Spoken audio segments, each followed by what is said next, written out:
Hey there, I'm Sarah Zarella, a portrait and wedding photographer and your host for Wedding Secrets Unveiled. This is a podcast where we cut through the complexity of wedding planning, leaving you with everything you need to know directly from the industry experts. If you want to simplify your wedding planning while having fun, of course, you came to the right place. Join me while I guide you through your planning, starting from your engagement to your big day when you say, I do. After photographing for over 20 years, I am sharing with you tips and tricks to cut through the excess noise. Because I believe from the moment you said yes, your planning experience should be a magical time in your life. Here you'll find episodes that are fun, stress-free, and straight to the point with a fresh, honest take on the reality of what you really need to know about planning your perfect day. Let's dive in. Well, welcome back to Wedding Secrets Unveiled podcast, friends. I'm your host, Sarah Zarella, and today's episode, we have Kathryn, our studio manager, and Abby Prescott, who is the owner of Blush and Coral Hospitality. This is episode 2 of our 2-part questions of Q&A. So if you haven't listened to last podcast from 2 weeks ago, the last one that we just launched, please go back and listen to that one first. And this is the follow-up episode.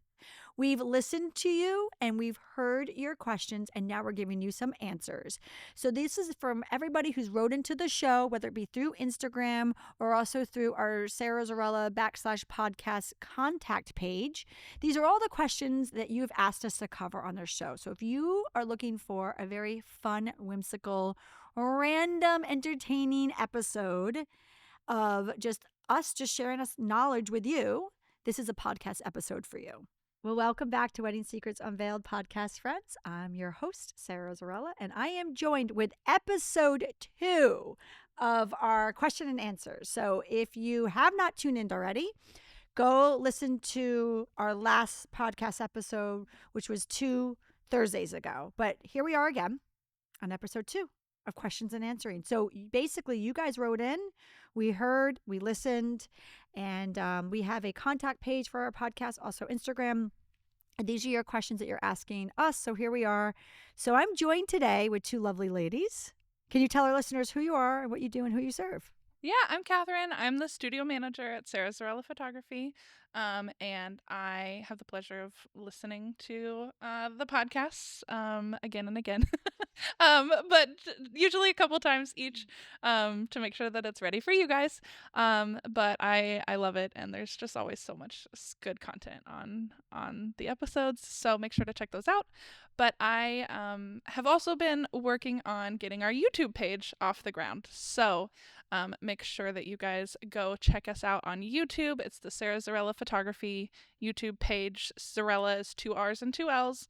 And then it's the Wedding Secrets Unveiled podcast playlist. So you can listen to all our episodes on there now too and see. Because of see you, what I'm sitting here in happens. front of the camera. I'm not used to I that. know. And so, a little fun tip, inside scoop, Kathryn and Dan are behind the scenes producers. Dan is behind the camera over there. Hi, Dan. Hi, Dan. And he's the one that's making this show come to you guys and makes all the magic happen. But then, Kathryn, you have to listen to it all Yes.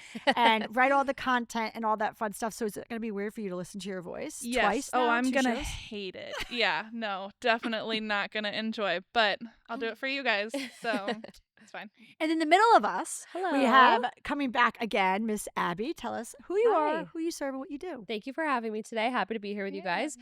For part 2 of the Q&As. Part 1 is awesome. Those questions were so good. I Right. was impressed. So my name is Abby Prescott, and I am with Blush and Coral Hospitality. I'm the owner and lead planner. We do weddings, partial planning, and day of coordinating. And then the fun part, well, it's all fun, but the more fun part is the bachelorette parties. I service Newport, Rhode Island, and New England area for bachelorette parties. I help my clients both plan their bachelorette parties and do all the setup and make everything super easy for them when they are traveling, usually long distances, to come to Rhode Island and New England for their bachelorette. All right. Well, we're back. We back. Yes. We're going to get right into this. Great. Let's do it. Let's go. All right. So we left off on episode 1 of how much time should you take off at the wedding. So we're going to roll right in. Great. Okay. All right. Do most people still go on a honeymoon right away, or can they wait a while? What do you think, Kathryn? I have been seeing it more and more, post COVID, like to wait a little while, at least a month or two, spread out some of that vacation time from your job. That's really helpful. And also, like, you're just coming off this like crazy weekend. Yeah. So it is kind of nice. However, the downside of that is that sometimes it doesn't happen, which is fine. Like life shifts and there are other priorities, but then you don't get to go on that big trip together and just relax, just the two of you, so it's a toss up. Yeah. It's either way. It kind of depends on your job, kind of depends on budget, kind of depends on where you're going, Totally. all the things. But for me and my husband, we did St. Thomas for a honeymoon, but waited a couple months, so we did just a couple nights away in Vermont right after the wedding. Awesome. So we kind of had a mini one and then a big trip. I've seen the mini moon thing a lot, taking a day or two in a place that's drivable to where you live, just taking a deep breath, relaxing, making sure that you get a moment to breathe. But I have seen a rise in popularity of people waiting. It can be a lot on your body and on your mind to plan, have the big day. And then sometimes there's a little bit of a crash on the other side. People get sick. People are just tired. You want to be ready to enjoy that vacation that you've worked so hard to plan and save up for. So I've definitely seen a rise of people waiting, which I think is awesome. In our industry, what we do for work, I have to wait. There's no chance I'm taking a week off right after my wedding in September. So I'm probably going to head on my honeymoon in January or February. But that is also really exciting because then you get to have something else to look forward to. Yeah. I've heard from some brides like, oh, I'm feeling kind of down after my wedding. All I thought about for the last year and a half was this day, and now it's done. And I think for some people, it can be a nice option to have something else to look forward to. So it's not all that celebrating at once, and then you kind of are like, oh, shoot, what now? Obviously, there's a lot in life to look forward to, but I just think that is something that has grown in popularity recently. Yeah. Honestly, there's so much to unpack here with this one question that you guys have already touched upon. So bear with me. I'm just going to talk like I always do. So it's just like you, Abby, I wasn't able to talk in episode 1 a little bit. So for those listeners who haven't listened to it, stop, pause, go to episode 1. But I wanted to get married at the 3rd week in September, but that was booked. So my calendar was booked in September. So the weekend that we did have available was Labor Day, which really worked for us because I wanted that long weekend. But I had a wedding right after that. So I couldn't do the honeymoon, and we planned on waiting. However, for my wedding gift, my husband surprised me with a trip to St. John. Oh, lovely. Yeah. And so we went, and it wasn't as long as we would have done as a honeymoon, right? Yeah. Thank God I did, because we were not going away again because we started a family pretty quickly. So, with that said, good thing I took advantage of that. But also, too, I distinctly remember, so is a wedding worth it, right? Is one of the questions was. And it so is, because there's so many times in your life that like life just takes, it's just life is there. Yeah. So like you said, Kathryn, like if you financially can get away, do it, because I don't know another time that you can really take this time away. Yeah. This is a great excuse. Your boss really can't say no. It's your honeymoon. Yeah. But I distinctly remember on, you want to live in the moment, you want to enjoy it. But I remember when everything was said and done, saying, I forgot that there was a honeymoon coming, right? You just forget. And you're like, oh, amazing. Yeah. I can go away now, because you need to decompress. You need some time together, but also too, it's something to look forward to. And the other thing is, too, going off on a tangent, wedding blues is a legit thing. Oh, for real. So for our listeners, if you have gotten married and you felt that way, I'm validating you right now. And if you haven't gotten married, it's very possible that you'll feel this, and it is true. It's wedding blues, and it's because you just can't, honestly, it's the reason why you get married. You just came from one of the most magical times of your life. So there's a downside to that. Yeah, for sure. Yeah, definitely. On a positive note, what do I put on my registry? Ooh, fun. Oh, that's fun. I did not know when I got married. So, I would love advice. I mean, I know that the one thing that I did like that we put on our registry was like gift cards to like Airbnb. So we had a couple of Good like idea. overnight weekends, and like living in New England, it's so easy to travel around. So Yeah. we really took advantage of those. Yeah. I just had my shower, so this is a very pertinent question for me. We put on a lot of like practical things. We live in a very small apartment right now, so a lot of it is honestly just gonna stay safe in its box until we're ready to use it in our next place. But kind of the classic registry items like a toaster and a microwave. But some of the things I was like, oh, I found this pink microwave online and I wanted it so bad. I'm like, when am I ever gonna buy a pink microwave? So that was like a kind of silly thing that I put on there. But we kind of went mostly practical, and then we did a couple fun things. Like I really wanted a nice luggage set, not just for the honeymoon, but just for life.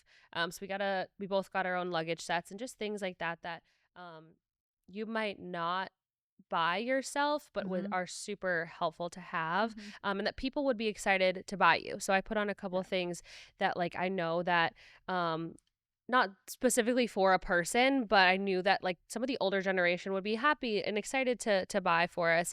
Whereas I think younger people totally understand like gift cards, money, like then do what you want with it. But the older generation definitely values a registry and kind of those more traditional gifts. But also, too, at the end of the day, you're starting your life together. So if you've already lived together and you've combined your stuff and you already have your nest egg, you got to look to see if there's anything you're missing, like practical stuff, like legit practical stuff that you may not go out and buy yourself a new microwave. Yeah. But you know what? Why not have a nice new microwave that you can use, right? Our microwave stinks. Right. There you go. But if you haven't moved in together, look to see what you all have. Yeah. And what you're missing, because you are going to need everyday practical stuff. So, like, why not put it on there? Like, this is the time. And people want to give those things to you. Like a lot of people don't want to give you money. Yeah. They really don't. They want to give you an item. Another option that we have in our studio is called the gift registry. So whether you live together or not, or, if you have an option, you want someone to give you money, but then like people don't sometimes love giving money because they don't know like what you're using it for. Like, meaning like, are you just going to use it on a bill, or are you going to treat yourself? Because it's a gift, right? We do the gift registry, which people can, it acts like a registry. They can get a card to our studio towards your wedding packages. So ultimately someone's investing in your wedding imagery, which is lasting you forever. Whether it be your wedding album or your actual images, it's an investment, your wedding photography. So somebody is ultimately giving you money, but what they are is they're gifting you your memories that you're going to have forever for your generation. So that's I love that. Yeah, that's really great. I also had a friend who her now husband put like some Lego sets and stuff on their registry, because you can register for whatever you want. So a little fun thing. And Lego nice sets too. it's a bonding thing to do with exactly like your partner. It puts the screens away. We did that a couple months ago and we're like, this is really fun, and didn't realize how expensive Legos were, but it's a fun thing to do. No screens, like just kind of bond and do something tactile with your hands. Yeah, it's cute. I love that. So get your groom involved. Yeah. Well, like he might have a say so, right? Yeah, exactly. I mean, you should always have your spouse involved, but you know what I mean. Like, think outside the box. Opinions. Yeah. Yes. All right. Speaking of groom, Yes. how can I, the groom, be more helpful on wedding planning? Love this. Oh, that's good. I mean, my word is communication. Just helping, communicate with her and helping her communicate with vendors and everything. But I mean, I think you guys are really. Yeah, I do want to know what yours is. Let's hear it. It's if you are on YouTube, you just saw my facial expression. I know. I was like, what is she gonna say? I was also This is coming from someone who's been married for 10 years. Yeah, let's hear it. Follow through on what you said you're going to do, part of the wedding. There was one thing he had to do. One thing, and that was the tux and the suits. Oh, no. Oh, my gosh. He followed through, but like at the last minute. And like, yeah. I don't know how, there is literally men are from Mars and women are from Venus. There's like a legit old saying, and it just is so true. Like, there's just different human beings. Like most men, I'm stereotyping, they just fly through life easier. Yeah. They don't worry about things and it gets done and it happens. But like I asked them to Must do be that. nice. That's what I'm trying to say. Like I asked them to do one thing and it was not done, but they showed up with suits, so somehow it was done. Yeah. I love that. I for our wedding, my husband really cared about the DJ. He's a huge music person, and I didn't really care. So I was like, that is all you, my friend. So he actually booked our DJ, and I'm so glad he did because he was really good. And I just have seen some really bad DJs for at sure. weddings, so I'm really grateful that he took that off my plate. I Something that he cared about. Yeah, I like that point because I was going to say something that they care about should be their responsibility. So don't sit there and be like, we have to have a fantastic DJ. Find it. Like, obviously, if you care about it, you should be a part of it. And don't say you don't care about any of it because there's something that the groom is going to care about and he needs to be involved in it. My fiance is great. He has actually planned more of our wedding than I have, which I can't even tell you how thankful I am because I'm too busy planning other people's weddings. So Fair. shout out to him. He's the best. He's doing a lot of it. He's very organized. He likes spreadsheets. Yep. So if you have a skill, I don't know how to work a spreadsheet. I do my planning things in other ways, but he knows how to work a spreadsheet. That's his skill. He's going to put the numbers in. He's going to figure out the facts and figures of the money. If you're inclined that way, do that. But if you're not, find something else that you can help with. And then also leading up to the days, what do we still have to do? Ask questions, be involved. Like you said, communication is really important. What do we still need to do? Helping communicate with the vendors again, like you said, don't rely on your fiance just to answer all the emails. It can get really stressful and overwhelming. Also be on the calls with the vendors. Yes. Yeah, that's nice. Yeah. So, I mean, and on a serious note, I was just going to say, what you can do if you are kind of at a loss is, I mean, ultimately, it's the way that you guys, planning your wedding is no different than just living life together. I mean, so how you guys work as a team. So, if you're in a relationship where, the groom takes a lot of the lead and now you don't know how to lead, right? Because it's a wedding and you're just kind of start with what's comfortable and what is important to you. Or if you're in a relationship where you guys are more of a partnership and 50-50, you don't take always the lead, then, like you said, Abby, there's always something that needs to be done. So maybe just ask and communicate. And then when it's given, follow through. Yeah. And then, or if you are somebody who's more of a backseat and you're getting married to someone that's more of type A and they always take the lead and this is their gym and they want to plan their fairy tale wedding, then very simple thing would just be be on the phone calls. Yeah. You don't have to be on the phone calls to put your input. I mean, sometimes sometimes input that you just throwing out there is just not helpful, but just be there. Be the supporting partner. Yes. Yep. Yeah, Sure. and I think that couples sometimes the thing that they say often is I am done making decisions. Stop asking me questions. I'm just overwhelmed. Yeah, decision fatigue is real. Decision fatigue is so real.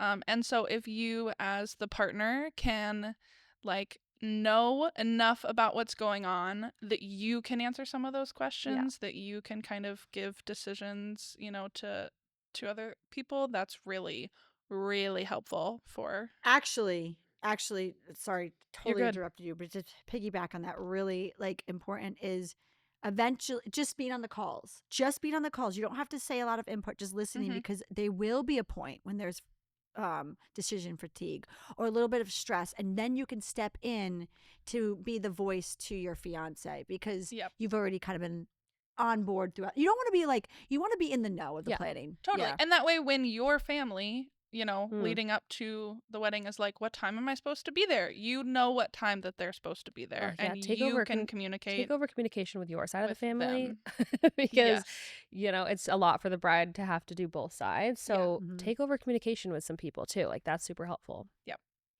All right. So ladies, what we're going to do is we're going to take a quick break. And then when we get back, we're going to dive into our second half of questions. Okay, let's do it. Cool. I appreciate you being here. And hey, if you like what you're hearing, I encourage you to check out our website at sarahzarella.com. And don't forget, you can actually subscribe to this podcast wherever you're listening so you never miss an episode. And I would so appreciate if you left a fabulous review on Apple Podcast. Even better, share it with a friend. It's a great way to show your support. And now, let's get back to the episode. Well, welcome back to Wedding Secrets Unveiled podcast, friends. So before the break, we were doing our Q&A of episode 2 of questions. So here we are. We're just going to get right back into let's it. do it. Right. Okay. When should I send out my save the dates invitations? 2 years in advance. Just kidding. Abby knows me. That's like a Just pain kidding. point. Just kidding. I think save the dates. Again, I would say depends on what time of year you're getting married. If you're a September bride, maybe a year, maybe 10 months, 9 months. Like, give people enough time to plan. My follow-up to that is you can also let people know without sending a formal save the date. So if you've booked your venue and you know that there are people coming from California to Rhode Island and they're going to have to plan a decent amount in advance, shoot them a text. Hey, just wanted you to know this is when we're planning to have our wedding. It might involve a decent amount of travel for you. If you're able to come, just want to let you know.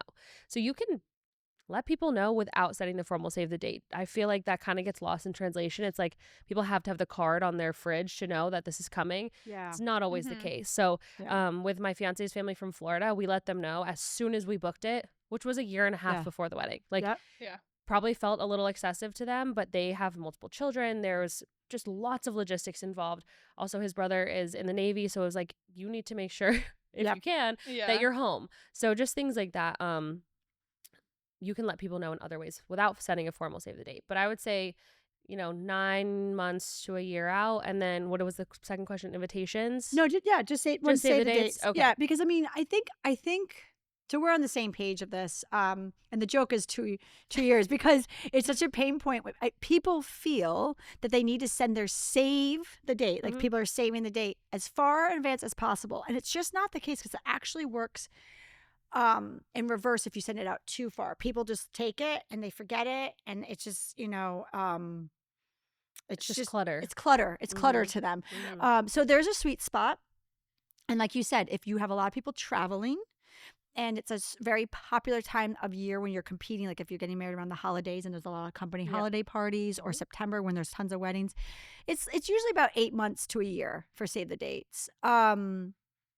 And like you said, if you can always tell people, there's nothing wrong with, but the actual physical thing, because the reason why people are getting that is that's when people have to start physically planning and mentally putting some mental space into their head. So after that, I love that, Abby, you said it's clutter. Yeah, it is. It's a little too far. Mental and physical. Yeah. Clutter. All right. Is it strange to have a co-ed wedding party? Do you want to start? Sure. Yeah. I had a co-ed wedding party. I had 2 bridesmen and my husband had 2 groomswomen. And I thought it was perfect. We had a great time, and those were my friends and those were his friends. Yeah, totally. So I think it was perfect for us. I've been seeing it a lot more. I like the way that you referred to them. I've heard like grooms people and brides people as well, just keeping it like super gender neutral. You want to be inclusive of everybody in your wedding space. And so I even think like changing that language a little bit, no matter what, is kind of fun and interesting, and also keeps it easier. It's just like, if you're the bride's people, if you're the groom's people, you're their person, you're their people. It's just a little bit more inclusive, but I don't think it's strange or odd. And I've seen it pretty often these days. I guess to me, I can understand why it's a question. For sure. Because, it's not traditional, right? And we're kind of going, but for me, I've seen it where people have both genders on each side. I will say logistically though, if you do that, you got to figure out your visuals of your pictures, because sometimes logistically, if they're on your side of your wedding party, they're your closest like VIPs, right? Yeah. And so a lot of times getting ready, sometimes the girls tend to be with the girls and the guys tend to be with the guys, because like logistically that's where like the hair and makeup people are. Right. Yep. So you got to kind of figure that out with your photographer. Just talk that out, or your wedding planner, about timeline. Again, if you have that scenario, jot that down, talk to them about that, because there's might be some logistical stuff happening in that scenario. Yeah, and like for us, the 2 women that were on my husband's side, they came to my bachelorette party because they're my friends too, but they were his friends first, so Cool. I love it. Yeah, love it. Okay. Oof. What advice do you have for couples whose close relatives in poor health or not doing very well have passed close to the wedding date, or maybe are just in poor health around the wedding date? Yeah, that one's rough. You know, I personally can speak to that. My grandmother passed away 3 weeks before our wedding, you know, and that was tricky. We also then made a last minute trip to Kentucky to visit family So more 2 time weeks off. before our Yeah. wedding. So more time off, and then I didn't get as many of my like DIY projects done on the timeline that I intended to. So really, that's even more reason why I'm so glad that I had 8 people in my wedding party, because not only were they like, you know, emotionally supportive and knew what was happening in my life, but they also really saved the day with all of my decor, because I did everything. I dyed the fabrics for my table runners. Cool. I did all the flowers. I like did everything, and they really helped with all of that, drying fruits and stuff. It's really important to be surrounded by you know, good people who got your back. Yeah, I love that you said that, because if something unfortunate does happen where they can't make it to the wedding, either because they're sick or they've passed away, that can add like another mental load to your plate. But being around people that love you and support you, again, is a wedding worth it? We talked about that a lot in the last episode. I feel like I just took the words out of your mouth, Sarah. Yeah, but like, no, that's it's true. That's another reason that yes, it is worth it, because if they are able to make it, that's a great time for everyone to be together and just be like, look, you're here, you're able to be here. And if they're not, it could be in memory of them. You know, you can honor them, save a seat for them at the ceremony. There's ways that you can make it part of the day without pretending it didn't happen, and honoring them and keeping them alive in the memory. And also, like you said, with the people that support you, what a better time, honestly, to like lean on your people. You know, this is a time where we're all together. Let's just live in this feeling together. And if they have passed, there's ways to bring their memory. And obviously, you know, we've done episodes on that, about how you can bring people's memory in part of your day. You can also do a quick Google. There's some really amazing ways that we've seen being at weddings that you can allow them to be present also there. And also too, if they're really sick, this, like you said, Abby, it's a reason to get married. I can tell you, and what comes to mind is a couple that our studio had where they got married last year because his father was ill. So they had a small courthouse ceremony on their anniversary, the day that they met. So I think it was like a Tuesday. And now they're going to Italy, and I'm going. Woohoo! Yeah. Big celebration happening in September on the anniversary of their 1 year anniversary that happens to also now fall on a weekend, or so it must have been like their wedding was on a Thursday. But anyway, it doesn't matter. It was a weekday, and I just remember thinking to myself, why a weekday? And they were like, this is our anniversary day, and my father's ill. Now he has since passed. I just learned this actually. I know. And so he said in the email, I'm really happy that you got to see us get married. Yeah, that's really nice. Yeah, so there's ways to tackle that, but I think the takeaway is that Kathryn said that she experienced this on her own wedding day. So you're not alone. There's a lot, but that's a lot out there that this has happened. Yeah, and if, especially like, you know, for example, I've seen brides that it's their mother who's missing, you know, like the moments that you know are going to be really tough, like create a little bit of buffer in your timeline to have the time to get emotional, because it's going to happen, and that's okay. And you know, even your vendors, if you have good vendors, they are all there to support you, and you know, as well as, you know, your friends and family. But yeah, allowing a little bit of time to actually, It's a great idea. you know, total process. tangent, but this is what, you know, this is why we're here for you guys. If you have some weird stuff going on, for lack of terms, like, I mean, I'm saying weird, like unique, family dynamics, or like you said, like there's some emotion that might come out for whatever, whether it be a negative or a positive, like telling the vendors that are going to be around you. So your videographer, your photographer, your event planner. Is there any other vendors that are even around? Hair and makeup team, because you spend the entire morning with them. And hair and makeup team. People are actually, like you said, like going to be with you for a significant amount of time. I mean, you don't have to tell the person that's dropping off your cake or your bouquet, but letting them know about some of that stuff, because I cannot tell you how many things that people tell me. They're like, I think this is kind of weird. I'm letting you know. And they tell me about a little bit about this family drama or something that goes on.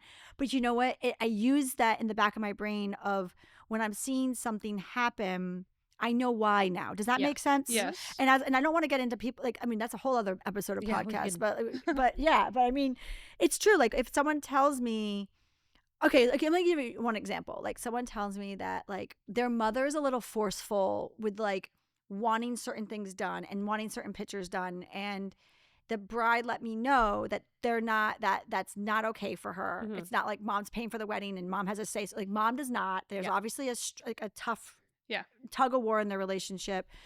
So knowing that as a photographer, when the mom's asking all these things, if I didn't know that, I probably would be honoring all of the stuff that she's asking me, you know, and I'm not, and therefore I'm able to tactfully do what mom's asking me, because I don't ever want to shoot someone down by not getting a picture, but not in a way that it conflicts with the bride's timeline. Yeah, I always ask my couples usually in like the last call before the wedding, I say, what are moments or people of concern? And I don't mean that as like, who's gonna be like the drunkest. I just mean like, is there anybody whose emotions I should be extra sensitive to? Is there a moment in the day that you are super anxious about or super excited about? Like, what are those things that if this is going on long, like if something's happening, do you want me to step in or do you want me to let it happen? Like, where do you want me to intervene and not intervene? And so I always say, like, if this is a person of concern for you, that could also be like, hey, they're in a wheelchair. They're going to need help getting from point A to point B.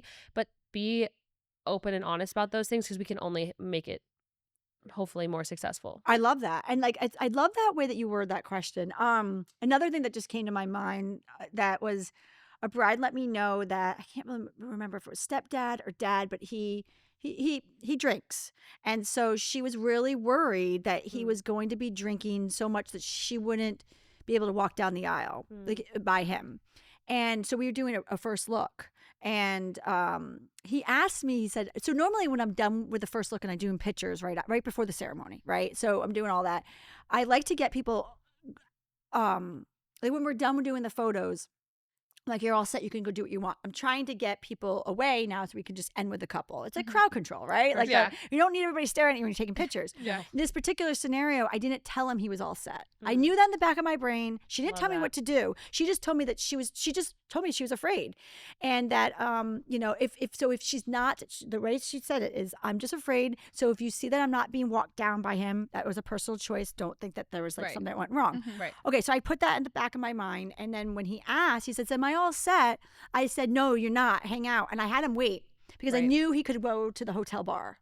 And she got walked down the aisle, and I locked eyes when I said that, and she knew what I was doing, and it was an unspoken thing. And then I got an email thanking me that I said that. And you're just on the same page. That's all. The best we can do is be on the same page.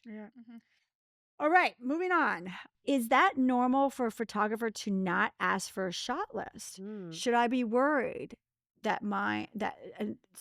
I be worried? I think I'll defer to you on this one. I have some thoughts, but Kathryn, you go first. Okay.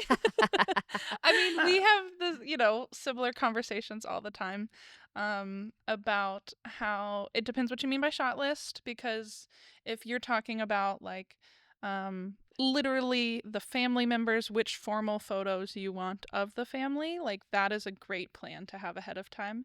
And if you're working with a good photographer, they'll probably come up with that. It depends on how they work, but obviously just talk to them, communicate with your photography team. But the list of, we're doing mom and bride and dad, bride and mom and dad, like that's really helpful for us to move very efficiently through the family photos. But overall, like a shot list, like of, we want first kiss photos. We want like the dad handing off the bride. We want like the bride coming down the aisle. Like we know that. So I mean, trust your vendors. Obviously communicate with them if there's like something specific or something unique about it. I don't know. I'm trying to think of. No, as you're talking, I'm sitting there because I get those lists every now and then, like people sending that to me. I'm like, who developed, like, it's not coming from the couple writing that down. Like, that's coming from a source. Like, Yeah. because I see those online, like the Knot has them, or there's like sources like wedding books. And I'm just trying to think, like, why was that ever put in there? It's probably because somebody dropped the ball along the way. I was gonna say, yeah, I feel like I'm sorry to say that, but because, like, why is, somebody like, probably dropped the ball, and then somebody felt the need to give this list to other brides, which doesn't happen. Yeah. But it goes back to what I said earlier: hire a good photographer, Yeah. and you have a lot less to worry about. yeah, I have Yeah. a complicated family. My parents are divorced, and we've got like groups of people who won't want to be in a photo together. So I'm gonna have like Yeah. names of those people. exactly. And I'm even probably going to send her pictures before. She's Yeah. probably going to be like, that's too much, Abby, but I'm still going to do it because I want to make sure there's less conflict. Again, Yeah. communicate. But I'm not going to say, please make sure you get a picture of our first kiss Yeah. because that's a little... No, I mean, and that's the thing. It's like, so shot list, at least in our studio, we work off of a shot list. We Mhm. welcome it. We want it. We need it, actually. That's Yeah. our final detail call. But when I get list of like this, and this, it actually, what I tell the couples is like, I'm not going to look at your list Mhm. for that. I mean, I say it in a nice way. And I mean it because it's like, I'm too much busy looking at the list and I'm missing the actual moments that I'm there to capture. But I always baffle me, like, Mhm. bride walking down the aisle. Oh, okay. Of course. It's because somebody dropped Yeah. the Someone, ball. yeah, someone dropped the ball. Yep. Yeah. Fair. All right. What trends do you see coming into style and which ones are on their way out? Similarly, if you could choose one aspect of weddings that is the most timeless, what would it be? Ooh, this is a good one. That's a good question. Mhm. You want to Um, start? Yeah, so I think that the mismatched bridesmaids dresses has been a popular one, like Mhm. different colors or Mhm. different styles. I don't necessarily see that going away. I think that one is nice because people are recognizing how expensive it is to be a part of a wedding party, and you don't want to force, and this isn't a judgmental comment, but forcing people to buy all the same dress that they may never wear again can sometimes feel like a lot to ask. So I feel like that is a way to get around that problem. Like, hey, buy any dress you want in this color, as long as it's, floor length. That gives them a lot more freedom to buy something they're comfortable with. So I've seen that a lot. I don't really foresee that going away. Mhm. One trend that I think is cool and unique, but I don't know if it's going to be here for the long haul, is like different table arrangement shapes, meaning like instead of a round table here and a round table here and a round table here, they're connected in sort of like a snake-like fashion, or Oh. they're touching each other. One that eliminates at least 3 seats because you can't fit as many people And around the whole conversations. thing. Yeah, and that kind of cuts off your conversation. Like if you were at another table and our backs were to each other, we Mhm. can't really chat, which I think it looks very cool. I think those Yes. pictures are Yes. gorgeous and aesthetic. And if you have the space for more tables and that's what you want to do, go ahead and do it.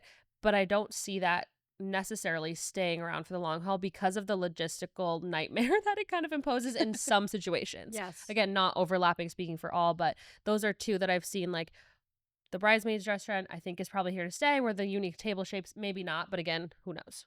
Yeah, I mean, the unique table shapes are definitely beautiful. Mm-hmm. But there is a reason why a round table is the tradition, because it elevates your conversation. It's the guest experience versus what it looks like. I had farm tables at my wedding, loved it. It was Cool. family style, great. But, ultimately I was sacrificing, I knew that going into it, Mm-hmm. the conversational piece, because now you are only talking to left and right and across. You are not talking, there's such thing as a round table conversation. Yeah. Yeah.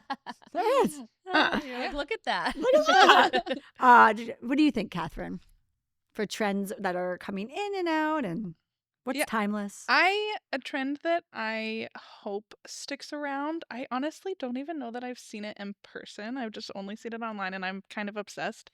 Is the like ground florals behind the ceremony. So like instead of having an arch or an arbor or even like 2 column like floral designs, it's like a half circle on the ground Mhm. behind the Yeah, those are couple. really cool. And Yep. I really like those. I think especially when you have like a beach or like mountains or like something behind that you're trying to highlight, you don't want to Cover it up. cover it up. So I really like those. As far as the timeless piece, I think a lot of that goes back to our conversations about like, is a wedding worth it? All those pieces that incorporate the important members of your family. So like, who's going to walk you down the aisle? That doesn't have to necessarily be dad, but somebody walking with you. Mhm. I've seen people walking by themselves, which is a totally reasonable personal choice. But, if you have somebody that's important in that role in your life that can do that for you, having them do that so you have those pictures. And then the first dances and all those kinds of things. A lot of those moments, like, you can't recreate. You're only going to ever probably do those one time, and it's at your wedding. So, like, even the groom and the groom's mom dance, I think, is really awesome, because if you're a mom and you only have boys, you don't get to do like a lot of the girly stuff. So having that kind of tradition incorporated, I think, is really nice to get all those special moments with those people. So just those kind of traditional things that were started for a reason, and then keeping them going. Yeah, I mean, ultimately, like you said, there's a reason why some of them are timeless, because they work. They work. And so just think about the logistics of your day, right? That's kind of goes back down to, like, think about, like, don't just do it because it's there. Like, go through it with emotions. Go through it with in your brain, like, with the people that are there. Does it work for your dynamic? And if so, do it. Yeah, for sure. Yeah. All right. I can't have my rehearsal at my venue. What should I do? Interesting. I guess I would say, just set up a little fake spot that looks as close as you can get. I don't know. I've never actually encountered this personally, but I would say that if I was a coordinator or planner for a couple and they said, look, there's another wedding there the day before, we can't get there. I would talk to each person involved in the wedding, maybe even show them like an image, a floor plan, a layout, and say, this is kind of a mock version of that. This is where you're going to go. And then try to get to each of those people that day and say, do you remember in the rehearsal, you started over here? This is where you're starting. Talk to them through it. That's just coming from the planner side. So communicate with your planner or coordinator and say, we can't get there. How do we make it work? Right before they're going to walk down the aisle, wrangle those people and say, this is what we're doing, and make sure every person is clear. And just do the best you can. I think communication is like the only way to kind of get through that. If they can't physically do it, you have to explain to them multiple times, show them a representation if you can, and do your best. Yeah, that's really great.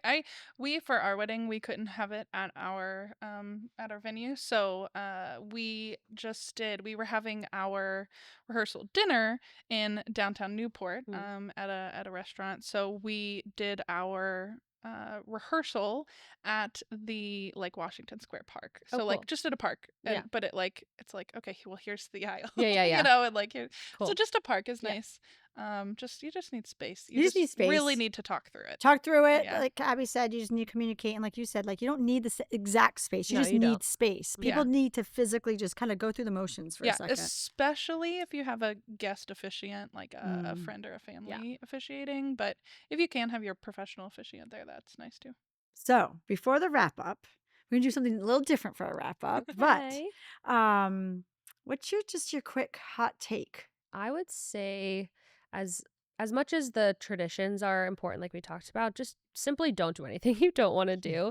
And I don't know if that's the hottest take, but I do think it's important for people to hear over and over again. If something makes you uncomfortable, don't do it. Simply just don't do it. It's not worth it. It's not worth the feeling. It's not worth the anxiety. It's not worth the stress.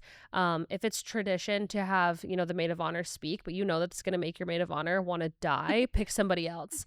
Like, just make little tweaks here and there that work for your family, for your people, and for you. I don't love attention, so my wedding day does kind of provide me with a little bit of anxiety. So I'm going to be finding those moments where I can be like, all right, we're passing on that, but we're doing this. And it's only up to you. Yeah. You do what you want to do, how you want to do it, and don't let anybody pressure you otherwise. Yeah, I think that's great. My hot take is, for your officiant, don't pronounce them like, you may now kiss and then jump out of the way. Because then you're like, they kiss, and if they only stay kissing for like a second and a half, you're still in the photo, and it's like, so step out of the way first. Step out of the way first, cool. And then say, you may now kiss, or just stay, because you're kind of hidden by the couple anyways. So I just don't think that you have to move unless the couple really wants But just know really that if you wants don't that. move, you will be in the picture. So just like Correct. smile. Don't Yeah, feel like Don't have like a weird like your face. face or like just be Correct. yeah, just I don't know. To jump Be onto camera that, ready. I loved the advice that someone gave me where they said, like, while they're pronouncing you, take a beat and just like look at everybody and take in the scene in front of you, because I feel like, especially someone like me who gets nervous, I'm gonna want to be done with it. So I heard the really good advice of like, they're pronouncing you husband and wife, maybe you kiss, and then before you walk down the aisle, just take a look at everybody. Like, listen to the processional song that you chose, that you put in time to think about. Look at all the people that came to your wedding. Take it in, because you're not going to see it from that really perspective. So just take a beat. So I think that what you said is great. And then in combination of that, just like take it slow. You don't have to rush. Yeah. And kiss twice. Love it. Love that. Love that. Many smooches. Yeah. Okay. So for our wrap up, we're gonna do some things a little different. We're just gonna do a game. Would you rather? Love it. Right? Perfect. Okay. So we'll just start around Yeah. on the round table. Perfect. Okay. All right. Band or DJ? Ooh, I have been converted to band, honestly. I had a DJ, but I'm now liking the band. I'm fully DJ. Ah. I'm band. Yeah. Love it. Even though I love my DJs, and Yeah. the DJs do MC very well, Yes. but I'm band. Okay. Large bouquet versus small bouquet. Large bouquet, except they're really heavy. So if you don't want to carry it around all day, small bouquet. I hate to be that person, but I think it depends on your dress. If you have this like stunning, beautiful beaded dress, go small so people can see it. If you have this more simple dress and you want to kind of just add some pop, go big. Like, I really think it depends, but whatever you want to do. Large bouquet. I just The love bigger the better. I love it. And honestly, you can it's a visual piece. Yeah, It's a photographs wow nice, piece. yeah. And then Yeah. you can put it down if you don't want it, but large bouquet, it's a wow piece. Who Yeah. doesn't love flowers? Okay. Cathedral veil versus no or short veil. That's my one regret from my whole wedding, is I did not wear a veil because I didn't want to fight with it all day.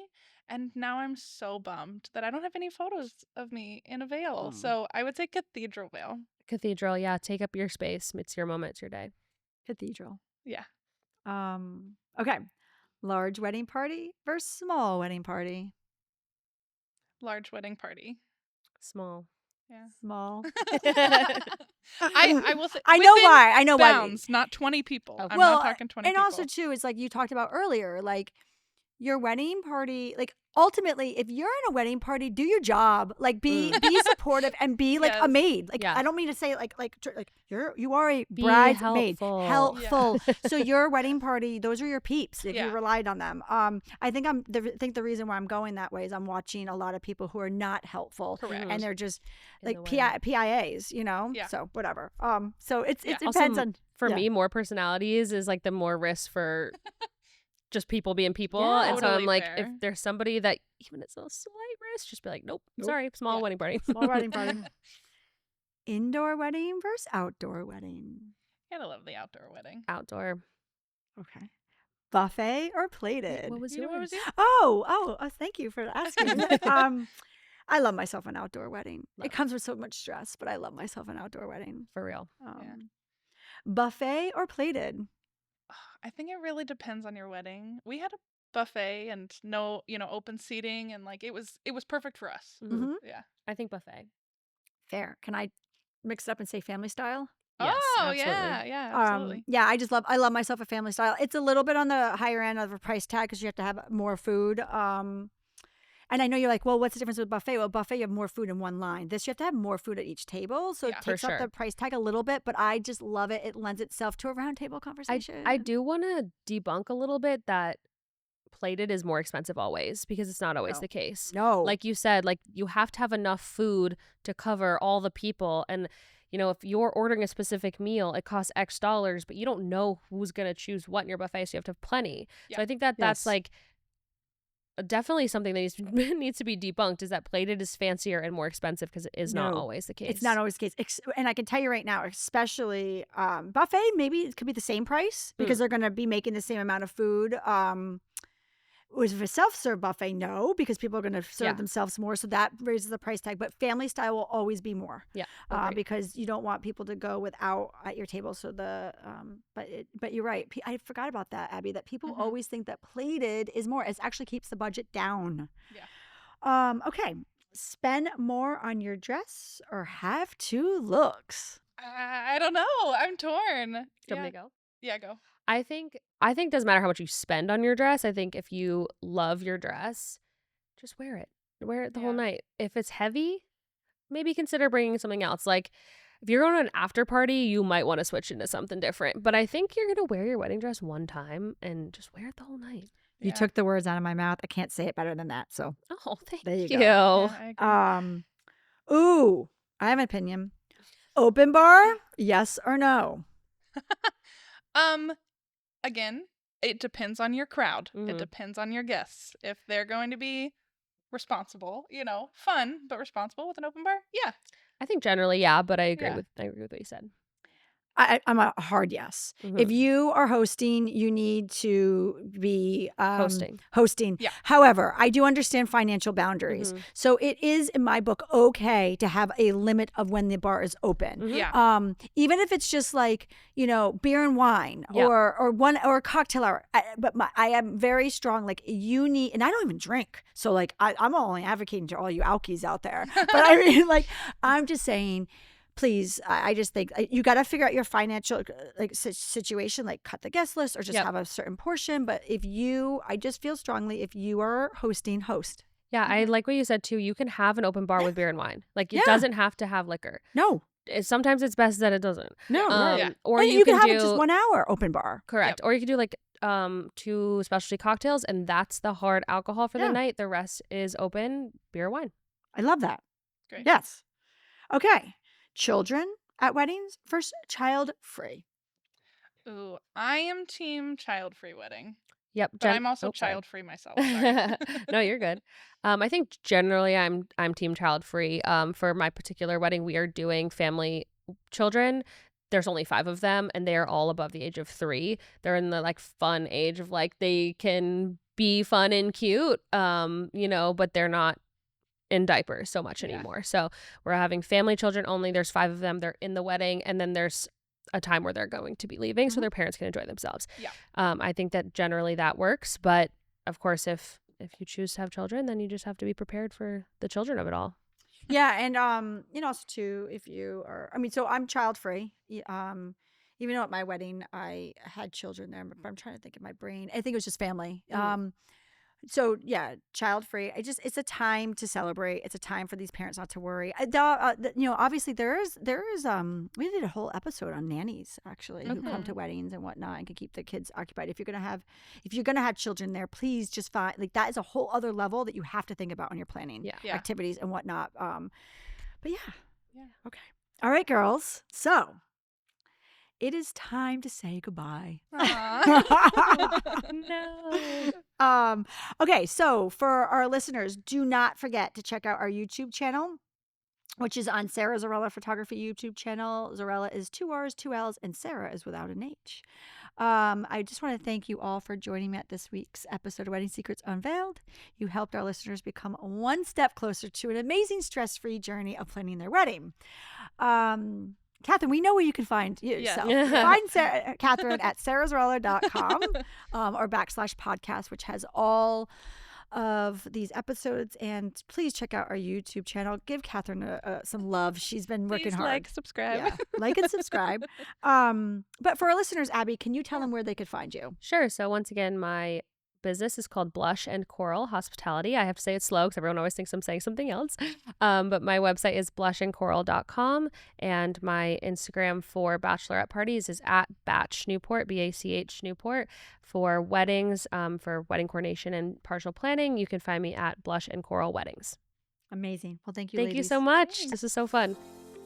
Thank you for listening to Wedding Secrets Unveiled. I appreciate you being here. And hey, if you enjoyed this episode, I want to tell you something. I encourage you to check out our website at sarahzarella.com. We love photographing while having fun, of course. Check out our podcast page on our website for our show notes along with upcoming episodes with your local wedding experts. Listen in as we help you plan your epic event. And don't forget that you can actually subscribe to this podcast wherever you are listening so you never miss an episode. I would so appreciate if you left a review for us on Apple Podcasts. Even better, share it with a friend. It's a great way to show your support and let us know what you think. If you know any wedding experts that would like to be a guest, we have a link directly on our website where they can let us know. Thank you for listening.